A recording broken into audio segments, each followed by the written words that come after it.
পটুয়াখালীর রাঙ্গাবালিতে ঝোপঝাড়ে মিলেছে এক বৃদ্ধের কঙ্কাল। স্থানীয়রা জানিয়েছেন, নিখোঁজ বৃদ্ধ আব্দুর রহিম সর্দারের দেহ অবশেষ এটি। ছোট ছেলে মোস্তফা সর্দার বাবাকে খুঁজতে খুঁজতে পৌঁছান ছোট বাইশদিয়া ইউনিয়নের তিল্লা গ্রামের একটি খালের ধারে। সেই ঝোপেই চোখে পড়ে এক কঙ্কাল, পাশেই বাবার চেনা পোশাক।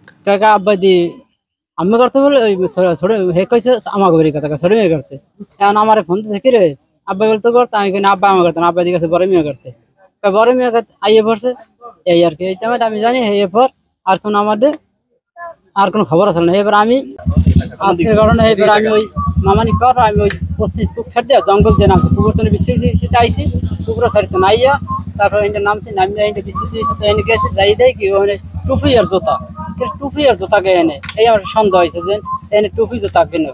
এইবারে আমি আর কি মানুষ ডাক দিয়েছি যে দেখছেন টুপি আর জুতা দেয়, আব্বার নামিয়ে জুতা আর টুপি এই যাইয়ে দেয়, সবাই যাইছেন এইভাবে। পরিবারের সদস্যরা বলছেন, প্রায় 11 দিন আগে আব্দুর রহিম নিখোঁজ হন। তবে 2 থেকে 3 দিন আগেই তারা বুঝতে পারেন তিনি নেই। তখন থেকেই শুরু হয় খোঁজাখুঁজি, কিন্তু থানায় জিডি করা হয়নি। বেশি পড়ছে মনে করেন এই খুঁজতে এইবারে এনে পাইছে। তার এখন স্ট্রোকের রুগী, এখন ওইনে যে হয়তো স্ট্রোকও তো করতে পারে। আব্দুর রহিম সর্বশেষ ছিলেন তার বড় ছেলে মান্নান সর্দারের বাড়িতে। সেখান থেকে ফিরে কবে নিখোঁজ হন তা কেউ বলতে পারছেন না নিশ্চিতভাবে।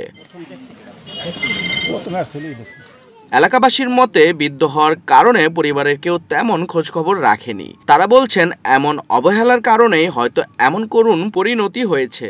আমার বললে গেছে আমি এবারে 1 মাস পর্যন্ত যাই, আমি 1.5 মাস 2 মাস থাকো, ওই 8 দিন কি 15 দিন থাকো, আমি অত থাকা লাগবে না মাই করি। এই এখন একবার স্টক করছে অসুস্থ মানুষ, কি হয়েছে না হয়েছে উপর আল্লাহ জানে আর মাওলা জানে। আর আমাকে ভিতরে এই আমাকে তিন ভাই 1 বোন, এর ভিতরে কোনো আমার হৌরের মধ্যে কোনো এর মধ্যে কোনো শত্রু নেই। আইসি ভাই কান্দাকালি করে বই আমার লিগে দোয়া করিস, তোর ভাবি আমার হাতে আমি যাবি গে, তোর ভাবির লেগে আমার লিগে দোয়া করিস, আমিও আমার দোয়া করেন আমিও দোয়া করি। খবর পেয়ে পুলিশ ঘটনাস্থলে এসে কঙ্কালটি উদ্ধার করে। তারা সুরতহাল প্রতিবেদন তৈরি করে এবং মরদেহটি পাঠানো হয়েছে ময়না তদন্তে।